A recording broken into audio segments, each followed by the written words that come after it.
রাতের গঙ্গার শোভা দেখতে দেখতে ট্রেনকে পাশে সঙ্গী করে বালি ব্রিজ পার হয়ে আমরা পৌঁছে গেলাম সেদিন বেলঘরিয়ার ফ্রাইডে ক্যাফেতে। একটু একটু খিদেও পেয়েছে, রাতও গড়িয়ে এসেছে। সুন্দর করে এই ক্যাফেটি সাজানো, আড্ডা দেওয়ার খুব উপযুক্ত স্থান বলা চলে। সেদিন আরও ছিল উল্টো রথ, ফলে কাছেই রথতলা, সেখানে রথ দেখার সৌভাগ্যও হয়েছিল। রথের মেলারও খানিকটা ছোঁয়া পেয়েছিলাম আমরা। কিছুক্ষণের মধ্যেই এসে গেল মেনু কার্ডটি, যেটা আমার খুব পছন্দ হয়েছিল।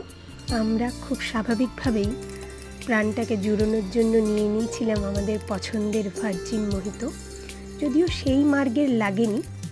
তারপরে নিয়েছিলাম চিকেন স্ট্রগনফ আর একটা স্যালাডের প্ল্যাটার।